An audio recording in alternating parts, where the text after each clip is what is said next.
Convene the impeachment court now. Yan ang panawagan ng Senate minority sa isang motion na inihain sa plenaryo. Pero gaya ng inaasahan, tablado ang motion sa mga kaalyado ng pangalawang Pangulo habang patuloy ang debate sa Senado. All eyes will stay on the Senate. Matutuloy na nga ba ang impeachment trial ni VP Sara? Magandang gabi, ako po si Erica Christensen Lee. Simulcast tayo sa DWAR Abante Radio at 94.7 Mellow BFM. Ako naman, si Willard Check. Mapapanood din tayo sa BMTV 31, Signal Channel 24, Converge 74, Sky Cable Channel 33, at Samsung TV Plus. At ako si Corina Sanchez Rojas. Simulan na natin ang agenda. Senate minority formal nang pinasisimulan sa Senado ang impeachment trial ni VP Sara. Defense team ng Bise handa raw sa paglilitis. Cebu Representative Duke Frasco tinuligsa ang umano'y pamumulitika ni House Speaker Martin Romualdez. Mga kaalyado ni Romualdez bumuelta. Nagsalita na Immigration Chief Joel Anthony Viado. Itinanggi ang corruption allegations ng ilang empleyado ng ahensya.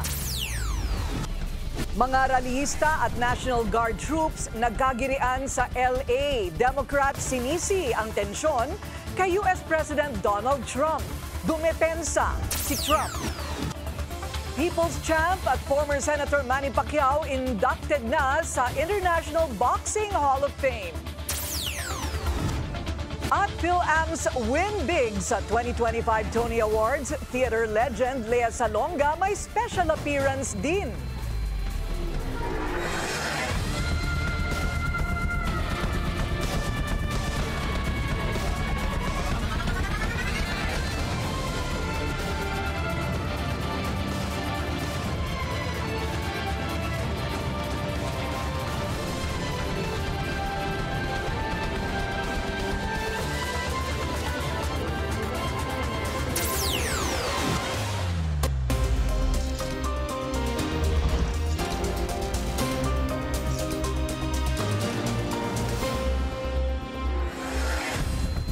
Nagbago na ang isip ni Senate President Chis Escudero sa proseso ng impeachment ni Vice President Sara Duterte.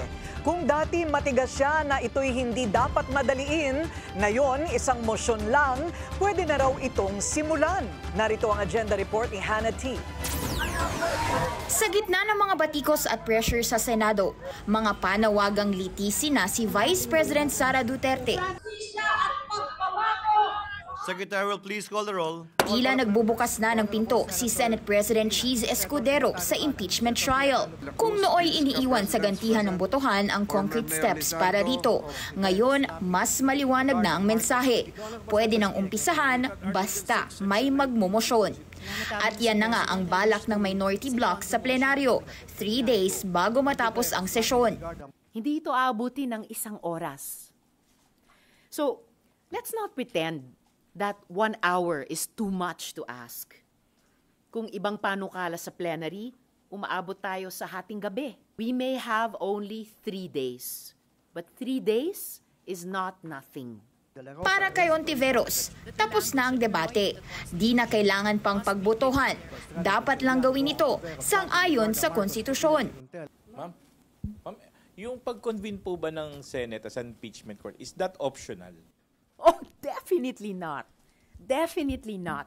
Kapag ang maging pananaw namin at ugali namin ay optional lang, yung pag-convene bilang impeachment court, susuwayin namin ang konstitusyon. Kami pa, Senado. Kung sakaling idadaan nga sa botohan ng proseso, gaya ng malinaw na sabi ni Escudero, may kasanggaraw ang minority. Mismong mga kasama namin sa majority na nag-on the record na payag sila or sasang-ayon sila na simulan na namin ang impeachment trial. Pero wala pa silang concrete schedule. Kailangan daw munang mag-focus sa first step para masimulan na ang pagko-convene ng impeachment court. May inirekomenda kasi si Senate Majority Leader Francis Tolentino na 19-day schedule para ma-expedite ang paglilitis. Mula yan June 11 hanggang June 30, ang last day para litisin si VP Sara. Sa mga nagdaang impeachment kasi sa Senado, gaya ng kay dating Pangulong Joseph Estrada, inabot ito ng buwan. Sa kabila ng public pronouncements ni Escudero, wala pa raw formal schedule na napag-usapan sa loob ng Senado. Sana naman he tells us, either one by one or as a whole. Wala talaga kami yan. We cannot be just spotting in the Senate floor. Hindi maganda yun. And it will look like we are chaotic as an institution. I'm sorry to say. Sa panig ni Escudero, naninindigan siyang hindi siya umiilag sa impeachment. Ang gusto raw niya, formality at kaayusan. I don't fear that. I don't run away from that. In fact, that shows that we have a vibrant democracy. Ito'y tatapusin sa pamamagitan ng hindi suntukan o anuman, pero botohan. Tiwala rin si Escudero na tuloy sa June 11 ang pagko-convene ng impeachment court. Ako nag-set dun sa pananaw at palagay ko, matutuloy yun hanggang sa pag-issue nga namin ng summons. Paglilinaw ni Escudero, dapat hindi ituon ang paglilitis laban sa Senate body. Sagot niya sa members of the Academe at ilang mga grupong kinukundina ang pagkaantala ng paglilitis. Hindi nila ito ginawa sa previous impeachment trials sa kasaysayan ng Pinas. At anya, hindi siya babase sa panig ng sinuman o anumang emosyon. I am performing and doing my role the best way I see fit without any fear or bias in favor or against anyone. Ngayon, nasa bola na ng Senate plenary ang kapalaran ni VP Sara and in the next 3 days, basag na ang katahimikan. Para sa agenda, Hannah T., Bilyonaryo News Channel. Ano kaya ang nagpalambot sa posisyon ni SPG sa impeachment ni VP Sara? Marahil isa riyan ang mga protesta laban sa bagal ng proseso sa Senado. Kanina nagmosyon na ang Senate minority para umpisahan na ngayong araw ang paglilitis. Pero nauwi pa rin ito sa mahabang debate. Makakasama natin live para sa kanyang agenda report si Dexter Ganibe ng Abante Radyo. Dexter, ano na ang nangyayari dyan sa Senado? Willard, hanggang sa ngayon, pinagdedebatehan pa rin kung yung sa motion ni Senate Minority Leader Coco Pimentel. Kasalukuyang nagsasalita si Senate President Chis Escudero para naman ihayag yung kanyang pananaw doon sa naging motion ni Senate Minority Leader Pimentel na mag-umpisa na ngayon yung, o mag-convene na ngayon ang Senate bilang impeachment court. Pero kanina, ilang grupo ang nangalampag sa umano'y natutulog na Senado. Kaya hindi naaaksyonan ang impeachment case laban kay Vice President Sara Duterte.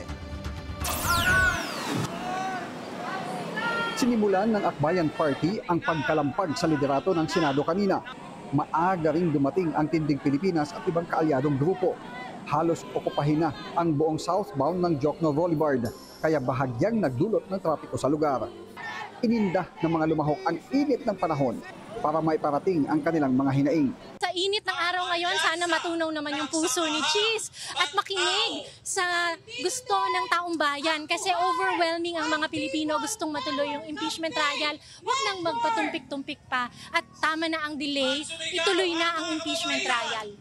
Nakaantabay naman ang mga otoridad para panatiliing maayos at matiwasay ang kilos protesta. Matapos sabihing babalik pa bukas para sa panibagong protesta, hiling ng PNP sa kanila, huwag lang maging marahas dahil binibigyan naman sila ng pagkakataon para magsagawa ng aktibidad. Nitong weekend, naglabas na ng panawagan ng mga dean ng Ateneo Schools sa bansa na kagyat ng simula ng impeachment trial. Nagbabala rin ang UP Law Faculty at ilang framer ng 1987 Constitution tulad ni Adolf Ascuna at Christian Monsod laban sa planong pagbasura sa impeachment case nang hindi sinasailalim sa paglilitis. Willard, bago mag-umpisa itong ika-58 sesyon sa third regular session ng Senado, makita mo na kung sa mga kumpulan pa lang kung sino-sino na yung mga senador na magkakakampi. Si Senate President Chis Escudero, makikitang kausap sina Majority Leader Francis Tolentino at JB Ejercito kasama si Senador Alan Peter Cayetano. Sa kabilang banda naman sa plenaryo, yung kumpulan ni na Senador Bato de la Rosa, Sherwin Gatchalian, Robin Hood Padilla, Mark Villar, Raffy Tulfo, Jinggoy Estrada, Migs Subiri at Bong Revilla. Nang dumating si Senator Joel Villanueva sa plenaryo, kinamayan siya ni Padilla na inamin kanina sa isang ambush interview na may sarili siyang bersyon ng Senate resolution na naglalayong ibasura ang impeachment case ni VP Sara Duterte na siyang kanyang ihahain daw sa plenaryo. Maya-maya ay kausap na ni Senate President Cheese si Senator Revilla.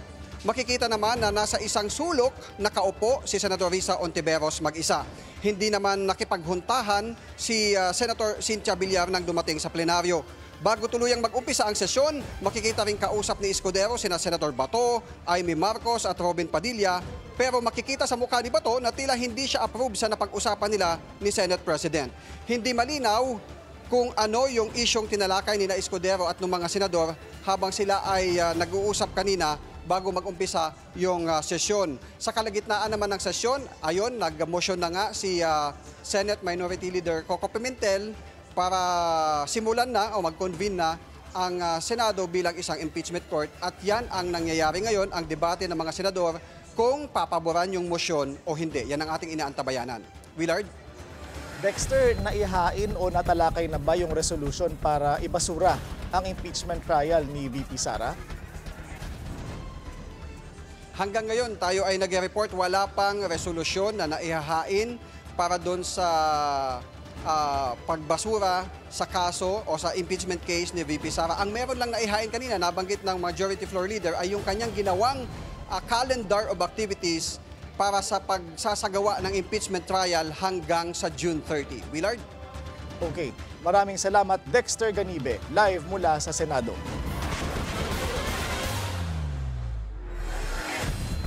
Sa kabila ng sinasabi nilang flawed impeachment complaint, handa na ang defense team sa paglilitis ni VP Sara. Pero giit nila hindi dapat ginagamit ang impeachment process para umano'y iharas, patahimikin o patalsikin ang mga kalaban sa politika. Oras na matuloy ang impeachment trial, ilalantad daw nila ang anilay mga walang basihang alegasyon laban sa pangalawang Pangulo.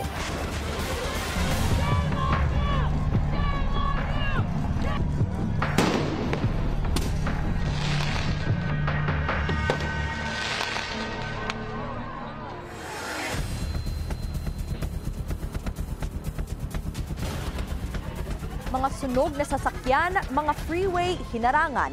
Ilan lang yan sa mga eksena sa LA kung saan nagpang-abot na ang mga pulis at mga nagpoprotesta laban sa immigration policy ng Trump 2.0. Narito ang agenda report ni Mai Rodriguez. Ilang araw nang balot sa tensyon ang Los Angeles dahil sa mga protesta laban sa immigration crackdown ni US President Donald Trump. Mas uminit ang sitwasyon nang magpadala si Trump ng National Guard troops sa second biggest city sa US. Unlawful ito para kay Democratic California Governor Gavin Newsom. Mapayapa naman daw ang mga protesta until Trump got involved. Suportado ng iba pang mga Democratic governor si Newsom at tinawag nilang alarming abuse of power ang National Guard deployment. Si Trump din ang sinisisi ni Los Angeles Mayor Karen Bass. When you raid Home Depot and workplaces, when you tear parents and children apart, and when you run armored caravans through our streets, you cause fear and you cause panic. Sagot ni Trump, order will be restored. True? Well, we're going to have troops everywhere. We're not going to let this happen to our country. We're not going to let our country be torn apart like it was under fight. If that will stand in the way of law and order, yeah, they will face charges. Patuloy rin daw niyang babantayan ang mga protesta sa LA.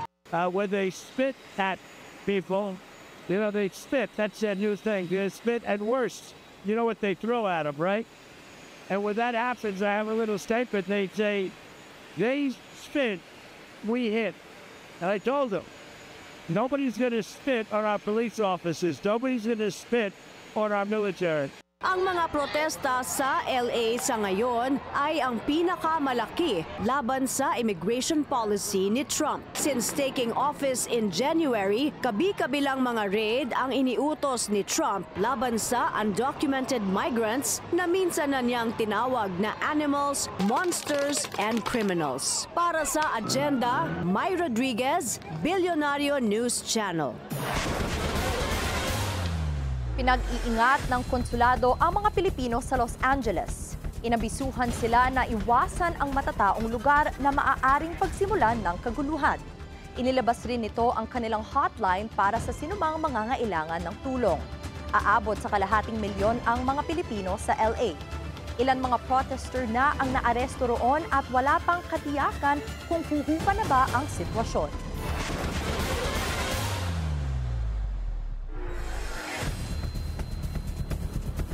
Now, since the beginning of this incident, what we saw the first night was bad. What we've seen subsequent to that is getting increasingly worse and more violent. In other news, naging usap-usapan online ang umano'y racism na naranasan ng isang African travel influencer sa isang hotel sa Makati City. Natugunan na raw ang issue pero hindi pa rito nagtapos ang kanyang mga ordeal. Ang detalye sa agenda report ni Andrea Salve. Umiiyak na umapela sa social media ang isang African travel influencer matapos umanong makaranas ng racial discrimination mula sa kapwa foreign guest sa isang hotel sa Makati kamakailan. Sa pagkukwento ni Axel Khalifa, nasa pool area siya ng The Bellamy House nang dumating ang dalawang babae kasama ang kanilang mga anak na nakipaglaro sa kanya. Bigla na lamang anyang lumapit ang nanay nito at saka pinalayo ang kanyang anak kay Khalifa. That's really hurt my heart today to see American people being so racist with me because of that child. Sa kasalukuyan, ang video na inilabas 5 araw na ang nakalilipas ay may 5.7 million views na sa Instagram at 3.3 million sa TikTok. Dahil sa natanggap na mga mensahe, naglabas ng pahayag ang pamunuan ng nasabing hotel. Nire-review na nila ang insidente at lumapit na rin sila kay Khalifa para maresolba ang problema. Muli rin daw nilang pinaigting ang core values ng hotel sa kanilang team para matiyak na bawat guest ay ligtas, iginagalang at welcome. Pero hindi rito natapos ang kwento ni Khalifa. Lalo raw niya kasing naramdaman na hindi siya ligtas sa Pilipinas at saka humingi ng tulong para sa kanyang agarang pag-alis sa bansa. Sa kanyang update kagabi, ibinahagi niyang nakatanggap na siya ng tulong para makalipad papuntang Nepal. Pero hindi umano siya pinaboard sa eroplano. Ayon sa Manila International Airport Authority, wala silang natanggap na ulat tungkol sa insidente. Wala rin nila silang kakayahang pumigil sa isang foreigner na umalis ng bansa maliban na lang kung may pending case ito. Marami ang nagpabatid ng simpatya para kay Khalifa. Pero hindi rin napigilan ng ilan ang maalarma na baka isa itong uri ng pananamantala sa simpatyang kanyang natatanggap. Hindi rin ito ang unang beses na naglabas ang travel influencer ng kahalintulad na post. Noong Pebrero, nakaramdam din umano siya ng hindi katanggap-tanggap na trato mula sa tinuluyang hotel sa Tanzania. Wala nang makitang detalye sa social media account nito hinggil dito. Sa ngayon ay nanghingi pa ito ng karagdagang tulong, dasal man o pinansyal sa kanya umanong sinapit sa bansa. Para sa agenda, Andrea Salve, Billionaire News Channel. Immigration Chief Joel Anthony Viado itinanggi ang mga paratang ng korupsyon sa ahensya. Susunod yan sa agenda.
Traffic check muna tayo ngayong rainy Monday sa EDSA Camp Aguinaldo Gate. Moderate to heavy ang daloy ng mga sasakyan sa northbound lane. Mariing pinabulaanan ni Immigration Commissioner Joel Anthony Viado ang umano'y korupsyon sa loob ng kanyang ahensya. Ayon kay Viado, bukas siya sa anumang investigasyon. Yan ang agenda report ni Andrea Salve. Binasag na ni Bureau of Immigration Commissioner Joel Anthony Viado ang kanyang katahimikan tungkol sa mga alegasyong ipinupukol sa kanya ng mga nagpakilalang empleyado ng ahensya. Sa isang pahayag, direkta niyang itinanggi ang mga nakasaad sa white paper na ipinadala umano ng mga empleyado kay Pangulong Bongbong Marcos. Kasama na rito ang kanya raw pagpapalaya sa 3 Chinese pogo bosses, pagbibigay ng special treatment sa foreign clients ng kanyang frat brother na si Attorney Alfred Liao, ang umano'y pag-auction ng permanent visa sa mga Chinese at iba pang alegasyon ng korupsyon. Giit ni Commissioner Viado, handa siyang magpaimbestiga kaugnay nito. Alam niya na rin daw kung sino ang mga nasa likod ng tinatawag niyang orchestrated at well-funded campaign para siraan ng BI. Pero saka na lang daw niya ito isisiwalat.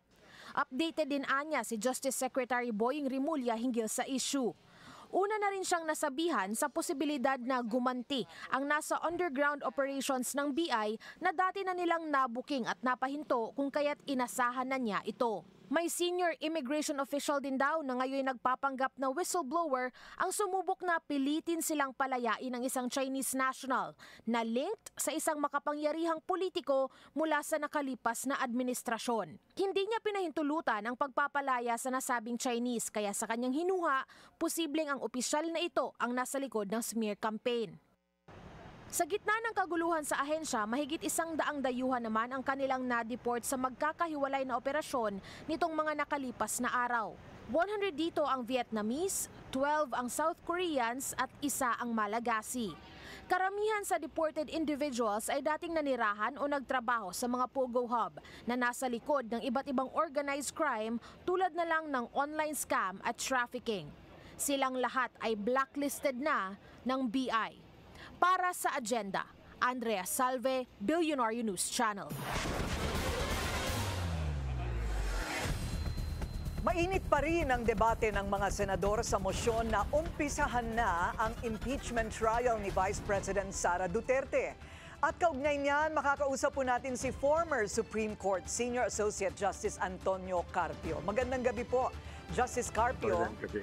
Magandang gabi, Corina. Magandang gabi sa mga viewers natin. Opo. Sa totoo lang po, personal po akong nalilito dahil po paulit-ulit po ang mga tanong sa pagitan po ng mga senador at ang iba't ibang mga opinyon tungkol sa ilang mga bagay. Una po, ito pong sinasabi na timing kung kailan dapat simulan ang impeachment court. Ano po?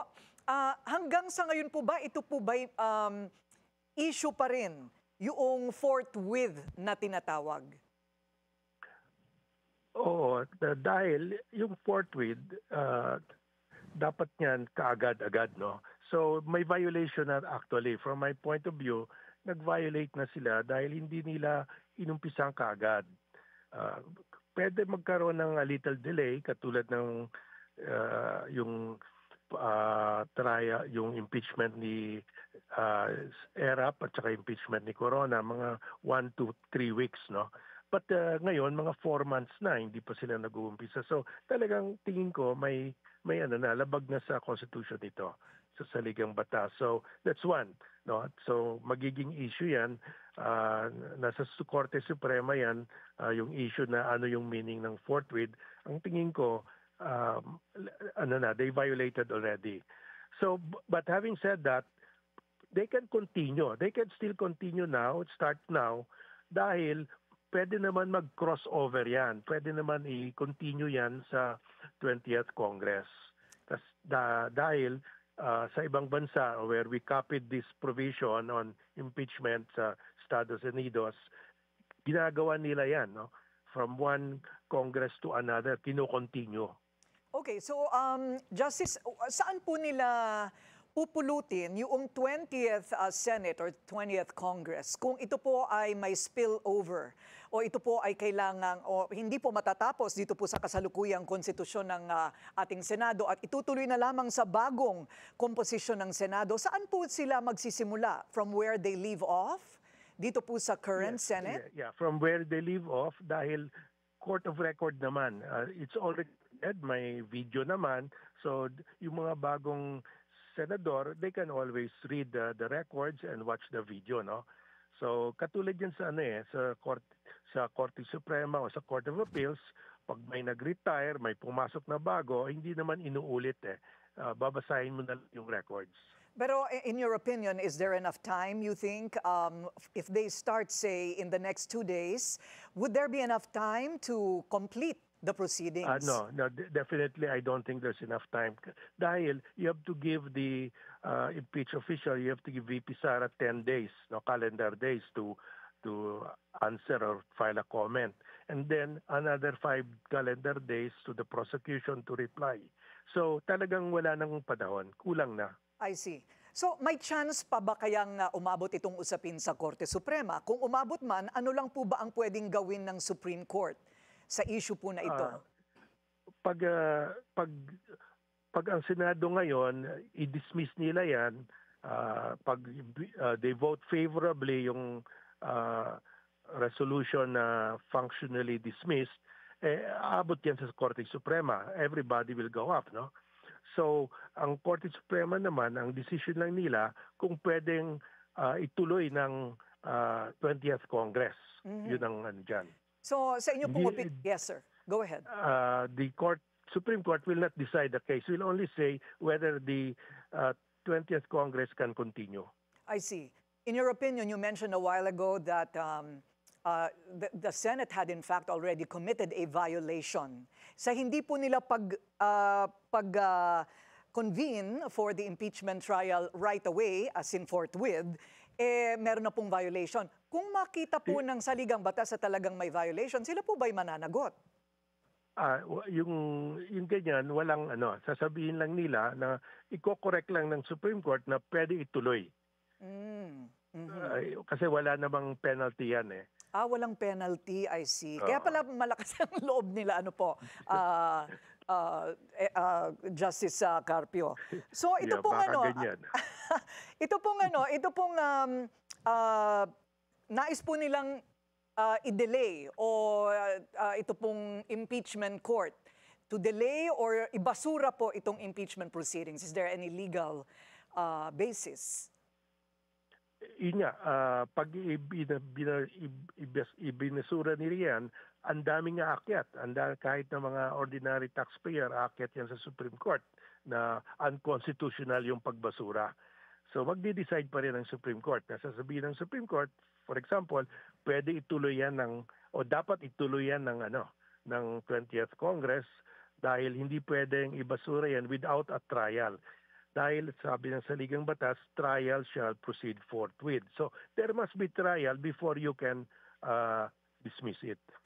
I see. Marami pong salamat, former Supreme Court Senior Associate Justice Antonio Carpio. Thank you also.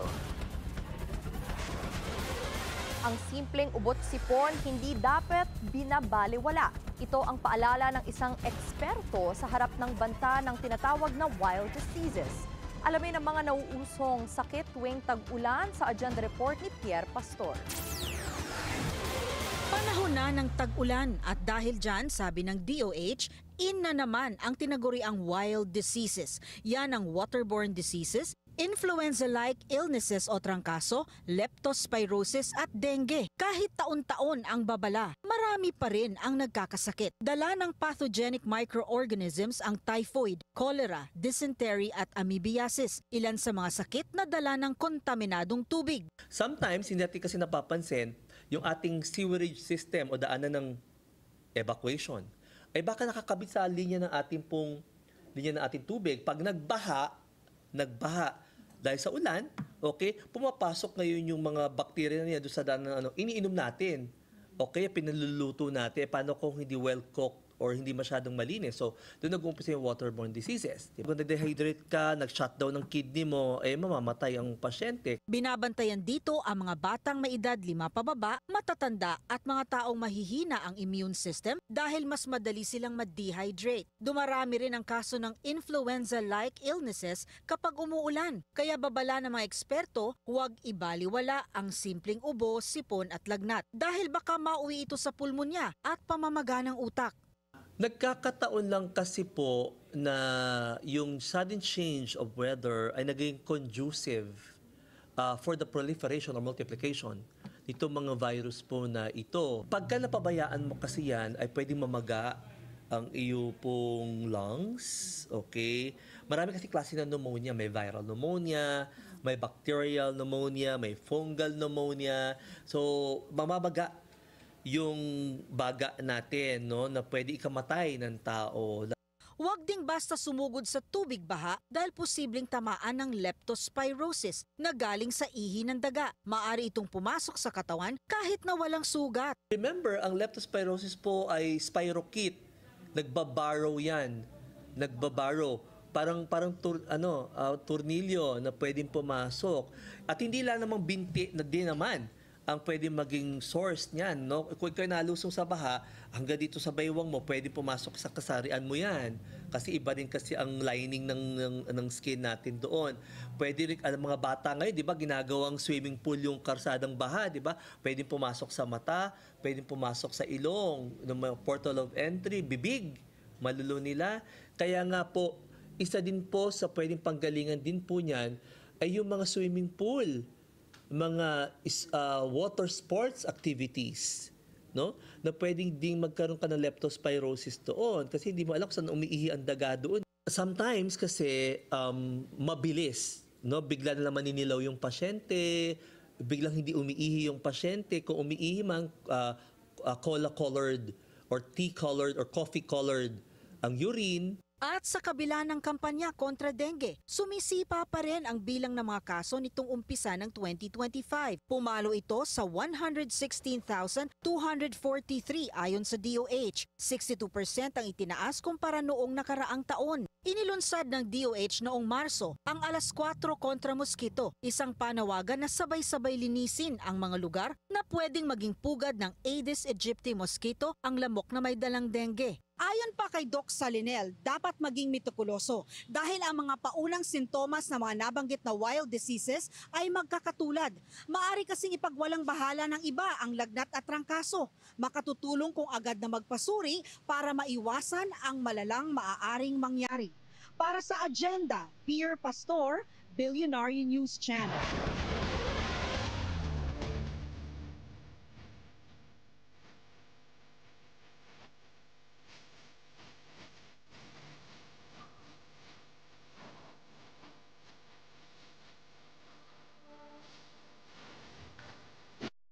Amara, hinimok ng mga senador na i-adapt na lang ang panukala nilang 100 peso daily wage hike.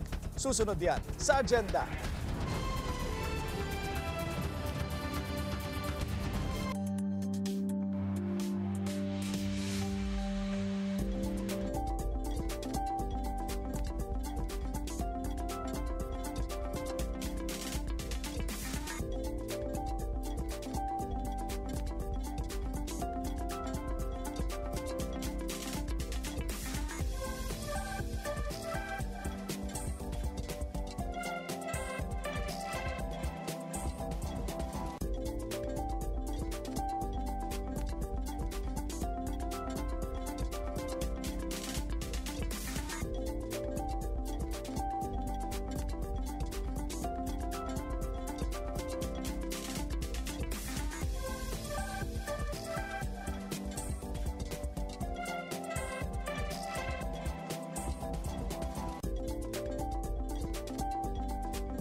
Traffic check ulit tayo. Sa EDSA White Plains naman, mabagal ang daloy ng mga sasakyan sa southbound lane.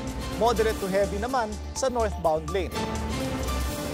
Hinarang ng mga tropa ng Israel ang isang aid ship na patungong Gaza Strip. Dala ang tulong para sa mga apektado ng Israel-Hamas war. Lula nito ang 11 international activist, kabilang ang Swedish campaigner na si Greta Thunberg. My name is Greta Thunberg and I am from Sweden. If you see this video, we have been intercepted and kidnapped in international waters by the Israeli occupational forces or forces that support Israel. I urge all my friends, family and comrades to put pressure on the Swedish government to release me and the others as soon as possible. Ayon naman sa Ministry of Foreign Affairs ng Israel, publicity stunt lang ang ginawa ng mga aktivista. Tiniyak din ito na makakabalik sila ng ligtas sa kanilang home countries.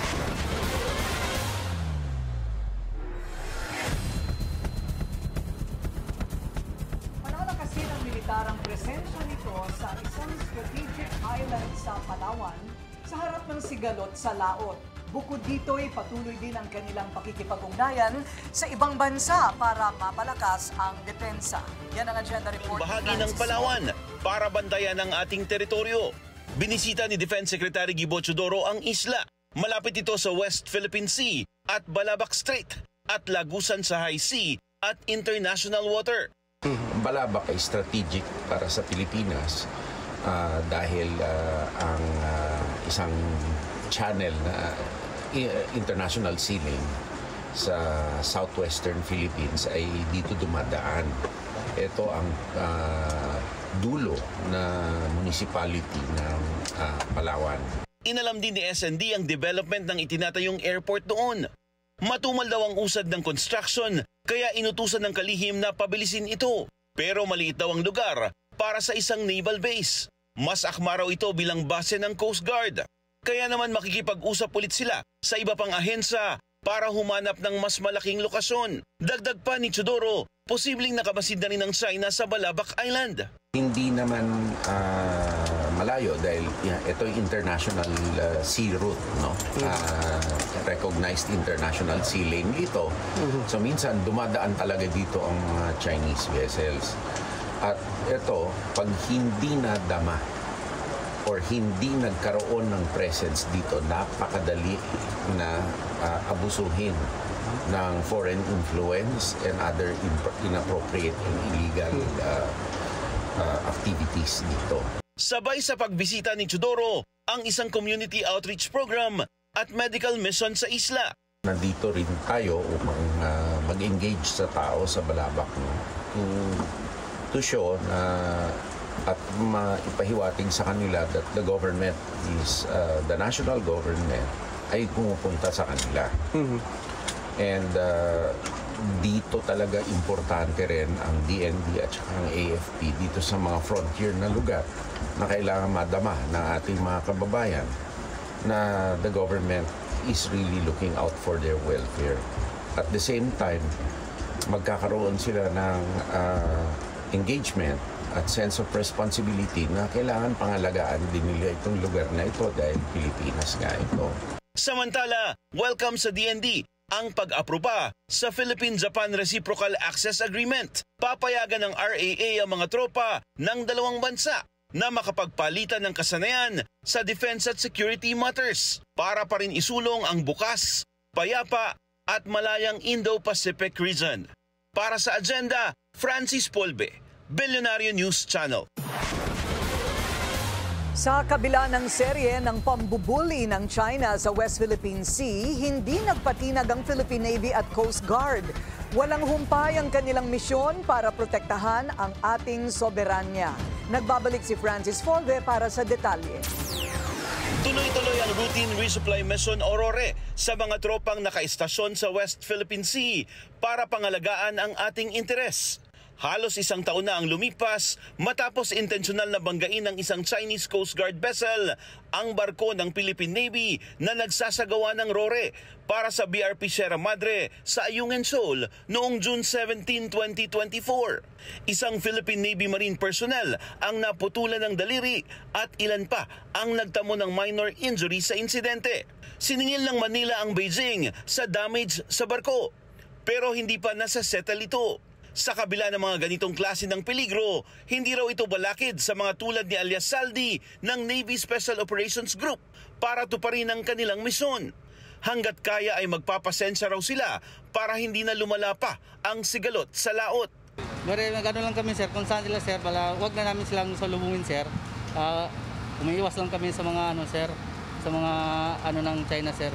Kami lang umiiwas sir para hindi na magkagulo yung sir. Ayon sa AFP, simboliko ang ginawang marpat sa pagdiriwang ng Araw ng Kalayaan. Of course, ang challenges ng ating mga tropa dito, yung isolation. Basically, napakaganda ng isla but yung damdamin nila, being away from their families. But of course, dahil ito nga po ay sinumpaang tungkulin ng bawat miyembro ng Sandatahang Lakas ng Pilipinas, naririto po kami, ang anyong Philippine Navy, ang Armed Forces of the Philippines. Nandito rin po ang Coast Guard, 10 ng kanilang mga tropa, nandito rin po. Ito po is para ipakita sa sambayan ng Pilipino na ito pong 126 years na tinatamasan yung kalayaan ay patuloy po nating paninindigan. Nagtapos na ang maritime patrol at pansamantalang nag-angkla sa laot. Pero on the next mission na ang BRP Andres Bonifacio. Gaya ng sagisag ng bayaning Sigat Andres, nagpapakita ng tapang, di pasisiil at palaging igigiit ang ating soberanya.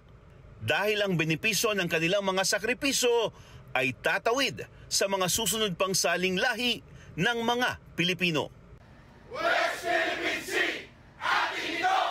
Para sa Agenda, Francis Polbe, Billionario News Channel.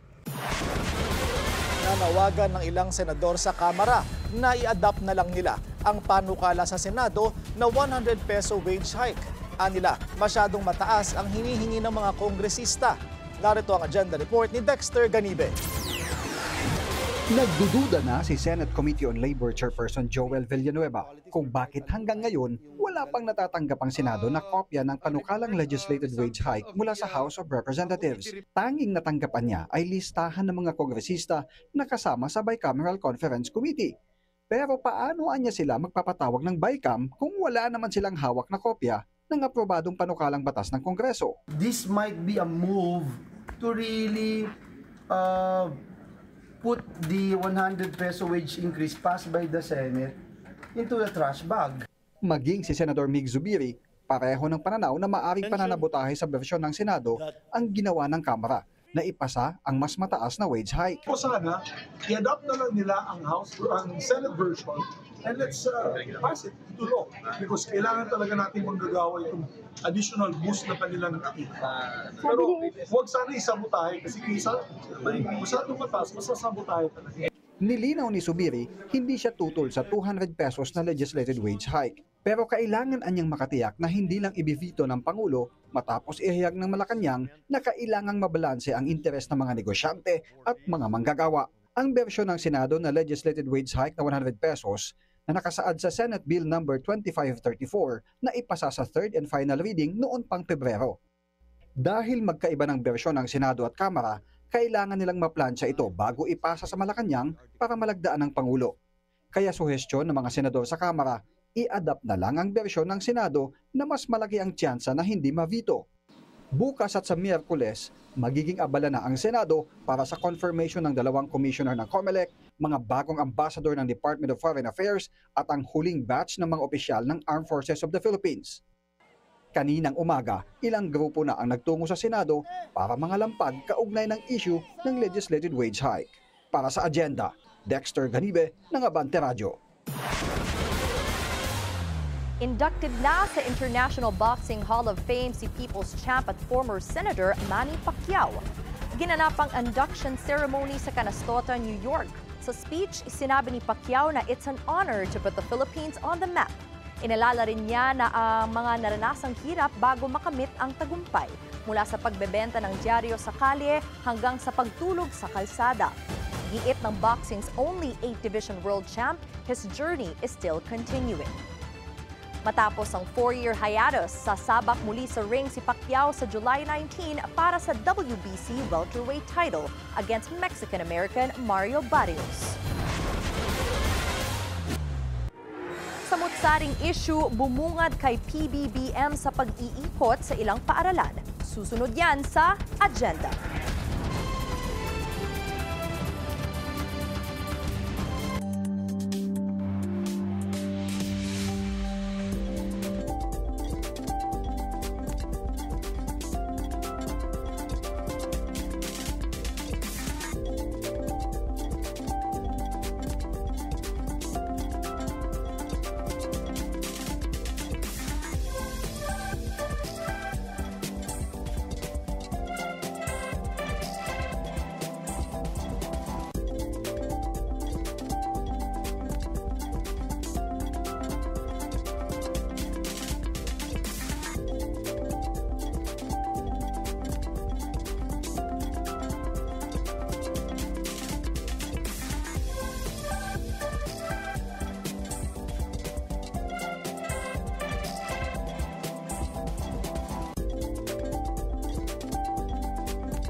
Isa pang traffic check ngayong Monday rush hour, gapang ang mga sasakyan sa north and southbound lanes. Mas pinaigting na pakikipag-ugnayan sa Commission on Human Rights. Isa yan sa mga pangako ni PNP Chief Nicolas Torres sa harap ng misyon na labanan ang kriminalidad at iligal na droga sa bansa. Ang detalye sa agenda report ni Francis Folve.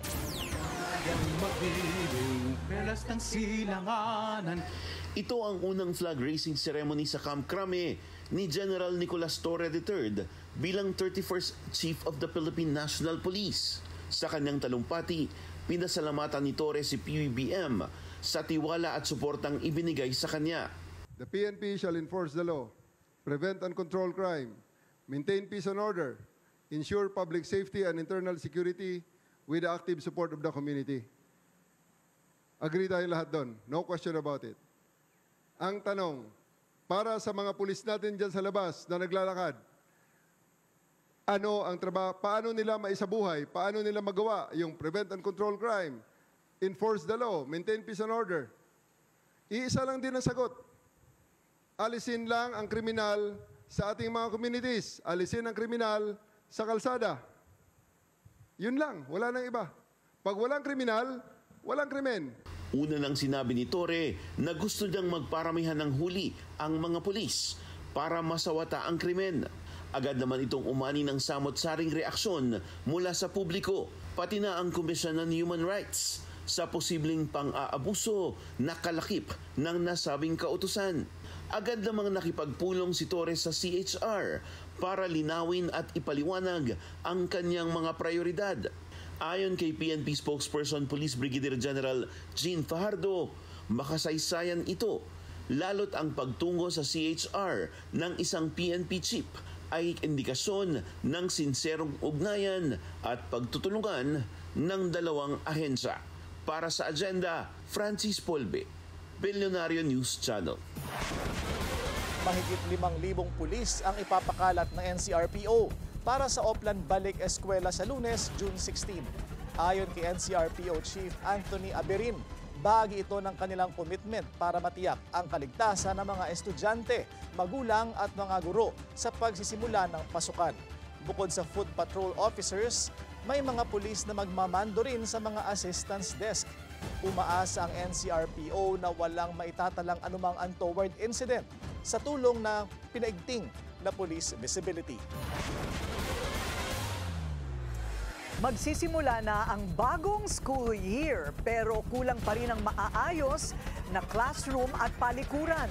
Kabilang ang mga yan sa samot-saring issue na bumungad kay PBBM nang inspeksyonin nito ang ilang paaralan sa Bulacan. Narito ang agenda report ng ating Mojo Ivy Reyes. Long overdue na raw ang rehabilitation ng classroom sa Bulacan na itinayo pa noong panahon ng kanyang ama.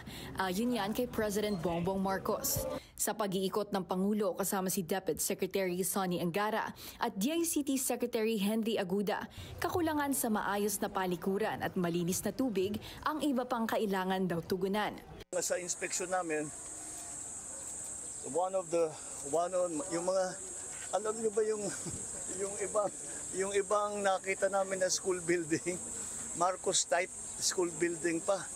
Ang Marcos type school building was supposed to be replaced between 20 and 30 years. Ang life niyan is 20 to 30 years. Pero ayan, at least mabuti na lang at nagagamit pa. But really have to look at the rehabilitation of many of them. Sa eskwelahang ito sa San Miguel, Bulacan, 14 out of 17 classrooms inaanay. Ang iba, nanlalaglag na ang kisame. 568 ang bilang ng mga estudyante rito. Pero ngayong taon, may expected increase in enrollees ang Tibagan Elementary School. Sakaling kulangin sa classroom, shifting classroom schedules ang susunod nilang hakbangin. Mayroon namang nakalaan na 9 million pesos para sa overall rehabilitation ng eskwelahan. Ang isang concern ko lang po, kahit ma-repair lahat ng classroom, sakto lang po sila sa number of learners namin. Medyo kulang pa po kami sa other facilities like library, clinic, EPPTLE laboratories. Yun po ang kulang namin. Samantala, in-examine rin ni PBBM ang Khan Academy classroom ng Tibagan Elementary School, ang pioneer classroom ng Khan Academy Philippines sa San Miguel. For school year 2025 to 2026, may mga bagong learning tablet at television unit ang e-learning classroom na ito. At para sa taong ito, may sagot na ang DepEd sa administrative tasks na karaniwang nabubunton sa mga guro. We hired 20,000 new teachers so that we have more teachers and also so we can reduce the load on teachers sa mga administrative duties. Mula sa July and August calendar noong pandemya, naibalik na sa orihinal na June to March ang pasukan. 27 million students ang inaasahang papasok sa susunod na linggo. Para sa agenda, Ivy Reyes, Billionaire News Channel. Humanity knows no borders. Iyan ang pinatunayan ng medical team mula sa Pilipinas na lumipad sa Micronesia para sa isang makabuluhang outreach program. Ang detalye sa agenda report ni Pierre Pastor. Pinoy Pride ang hatid ng Philippine Medical Team mula sa DOH at Jose Fabella Memorial Hospital sa kanilang outreach program sa Chuuk State Hospital sa Federated States of Micronesia. Kulang kasi ang mga espesyalista doon. Nagbahagi sila ng kanilang kaalaman at nag-perform ng medical services sa obstetrics at gynecology. People don't have access to specialized medical care. So the team coming here with their specialized skills, it will definitely help our people. Sa medical outreach, nagpakita ng mataas na antas ng kaalaman at kakayahan ang ating Filipino health workers. World-class na kinikilala at nakatutulong pa sa ibang bansa sa Western Pacific region. The team also was able to conduct a training on basic emergency obstetric and newborn care. We were able to conduct a series of medical and obstetric and gynecology consultations, and procedures were done also, such as dilatation and curettage, cesarean section, and a hysterectomy. Nagsagawa pa ng breastfeeding program ang mga Fabella doctors doon. Philippines has a lot to offer, there's no doubt about it. The team comes with surgeons, pediatricians. That's definitely an area. We only have a few, OB-GYN, and definitely they will need that kind of mentorship. I'm hoping that this is a beginning of a long-term cooperation between our two governments. Layunin ng partnership na ito na mas mapagtibay ang sistemang pangkalusugan ng mga kasaping bansa sa Western Pacific region. Ayon pa sa DOH, hindi lang ito tagumpay ng diplomatikong ugnayan sa kapitbansa sa Asia, kundi isang malaking hakbang upang maipamalas ang husay at galing ng mga Pinoy health workers na kinikilala at hinahangaan sa buong mundo. Para sa Agenda, Pierre Pastor, Billionaire News Channel. Down ang whiskey sales ng Emperador sa first quarter ng taon, hindi lang sa Pilipinas kundi sa buong mundo. Pero nakabawi naman ito sa brandy sales at dahil dyan, tuloy ang expansion plans ng kumpanya. Narito ang agenda report ni Sujin Kim. Tinamaan ng matinding hamon sa international market ang Emperador, ang pinakamalaking brandy company sa buong mundo at ang ikalima sa mga nangungunang single Scotch whiskey manufacturer dahil sa pagbagal ng konsumo sa whiskey at banta ng US tariffs. Bumagsak ng mahigit 50% ang net income ng whiskey segment ng kumpanya. Challenging as we are seeing a slowdown in the whiskey business across the world.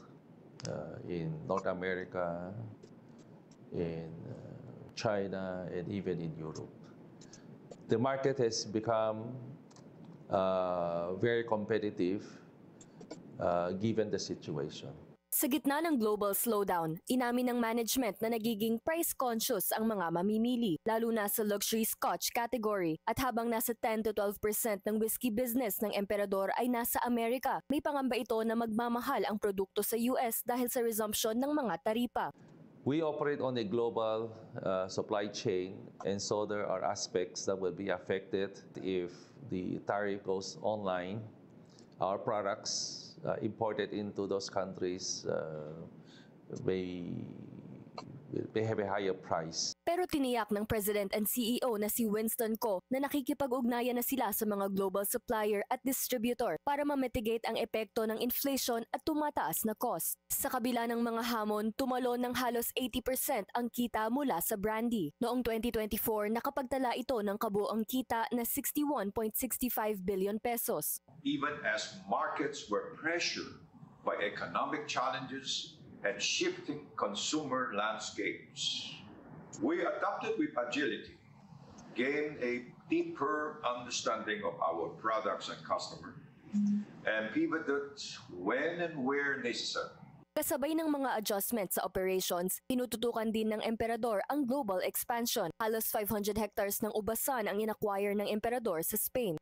Our ongoing expansions in the UK, Spain, and Mexico are testaments to our unwavering resolve to pursue our global aspirations. Nanindigan din ang kumpanya sa sustainable future. Target ng Emperador na ma-achieve ang carbon neutrality sa loob ng 5 taon para sa White & McKay. Maliban sa kapaligiran, patuloy din ang Emperador sa pagpapatibay ng kanilang employee development programs. We remain committed to supporting a work environment that promotes well-being, upskilling, and retention. Bilang kauna-unahang Filipino company na listed sa Singapore Exchange, patuloy ang ambisyon ng Emperador na maging global leader sa brown spirits. Because there are all new opportunities that's open to us, opportunity like China, opportunities like India, which we believe will propel the next cycle of growth. And because of this, we have expanded our Dalmore distillery, and we have enough liquid to meet the demand in the market. So we're excited. Inaasahan ni Ko na magkakaroon ng pick-up sa consumption sa susunod na taon at very optimistic sila para sa susunod na 5 taon. Para sa Agenda, Sujin Kim, Billionaire News Channel. 3 PhilAm wagi sa 2025 Tony Awards. Susunod yan sa Agenda.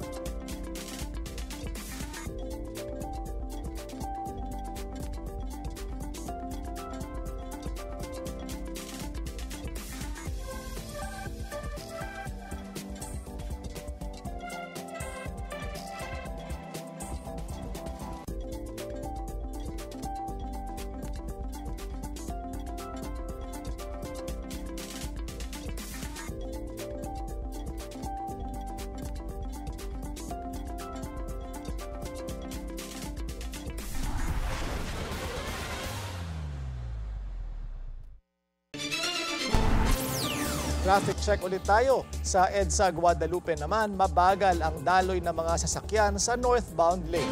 Light to moderate naman sa southbound lane.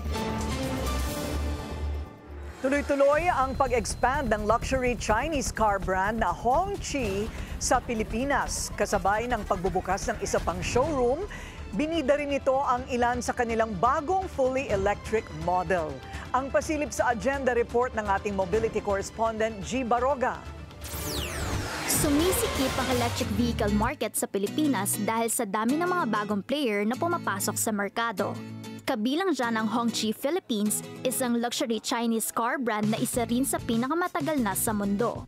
Hindi lingid sa kaalaman ng kumpanya na matindi ang kompetisyon sa local auto market, pero ito raw ang exciting part. At ang mga friendly match na ito ang tumutulong sa bawat isa na ilabas lahat ng kanilang ibubuga. We feel that Hongqi, with its heritage, a long track record, being one of the oldest luxury car companies in the world, if not especially in China, combined with innovation, new design, cutting-edge technology, sustainability, combined with in a package which we feel that can offer something different from our competitors, both the legacy players as well as many of the new brands coming in. Ayon kay Delgado, may nakikita silang steady growth sa Philippine car market kasunod ng patuloy na paglago ng ekonomiya at ang patuloy na pagbili ng sasakyan ng mga Pilipino. Ang Hongqi Manila Bay at pinakabagong showroom ng Chinese luxury car brand dito sa Pilipinas. Bago pa man ito tuluyang makapagtagal, balak na ng Hongqi na palawakin ang dealer network nito sa labas ng Metro Manila. Tinitingnan ng Hongqi Philippines ang Cebu at Pampanga para sa kanilang expansion, maging ang iba pang areas sa Metro Manila. Nauna nang nabuksan ang mga dealership sa Bonifacio Global City, Alabang at Quezon City. Sa pagbubukas ng Hongqi Manila Bay, dalawang bagong fully electric model din ang inilunsad, ang EH7 Sedan at EHS7 SUV. Gaya ng auto market sa ibang bansa, patuloy ang transition ng Pilipinas sa electrification gamit ang mga bagong teknolohiya na sumusuporta sa battery electric, hybrid at plug-in hybrid cars. At gayon din ang Hongqi. When we launched with both EVs as well as ICs, but this year we're again focusing more on the EVs and plug-in hybrids, and we'll be gradually moving to a more sustainable future. Bilang suporta sa EV push ng bansa, maglulunsad ang Hongqi ng sarili nitong charging network na may sarili ding app kung saan pwedeng makita ang mga available charging station at may payment system din. Focused ngayon ang Hongqi sa pagpapalakas ng kanilang brand sa pamamagitan ng pagpapalawak ng dealer network nito at pagpapakilala ng mga bagong modelo para tugunan ang demand ng Filipino car market. Para sa agenda, G. Baroga, Billionaire News Channel. May bagong pakulo ang Pinoy artist and toy designer na si Quix Maikes. Ang kanyang latest tie-up with global brand Adidas, isang signature sneaker design para kay basketball rising star Kevin Kiambao. At sa darating na toy convention sa SMX Convention Center sa Biyernes, mecha-inspired signature pieces naman ang ilalabas ni Maikes. Kwento niya sa It's a Beautiful Day ng Billionaire News Channel, grateful siya sa sunod-sunod na blessing sa kanyang career. I think I recognize that fame and the attention won't be here forever. So I'm just taking it in, and whenever I feel like everything's going on too fast, I just try to remember that this is a ride that I have to enjoy, and it won't be forever. So I'm very grateful for all the success and the attention, and I'm just riding it. Do you still have any dream projects in mind? PhilAm talents win big at the 2025 Tony Awards. Nasungkit ni Darren Criss ang kaniyang first Tony at for Best Lead Actor in a Musical pa. That's for his role sa Maybe Happy Ending na nanalo ring Best Musical. Ang first-time nominee naman na si Nicole Scherzinger wagi bilang Best Lead Actress for her performance sa Sunset Boulevard. Si Marco Paglia naman na isa ring Pinoy nanalo ng Best Orchestrations for the Buena Vista Social Club. Bumalik naman sa Tony Awards ang legendary theater star, our very own na si Lea Salonga, but this time as a presenter. Si Lea ang kauna-unahang Asian performer na nanalo sa Tonys ng magwaging Best Lead Actress noong 1991 para sa Miss Saigon. Get ready, Philo Ones, dahil babalik sa bansa ang TWICE. Dadali ng K-pop girl group ang kanilang This Is 4 tour sa Philippine Arena on October 4. Magsisimula ang concert tour sa South Korea next month after i-release ang kanilang 4th full-length album. Wala pang detalye sa ticket prices. 2023 nang huling nag-concert ang TWICE dito sa bansa, also sa Philippine Arena. Tila may blessing na nina ultra-bilyonaryo couple Lucio at Susan Ko ang relationship ng anak na si Vince Ko at actress Bea Alonzo. Spotted na naman sina Vince at Bea this time sa annual Suppliers Night ng kumpanya ng pamilya Ko na Pure Gold. Ginanap yan sa Grand Ballroom ng Okada, Manila nitong weekend. Ito ang unang public appearance sina Vince at Bea na kumakailan lang ay nakita ring cozy sa isang birthday party.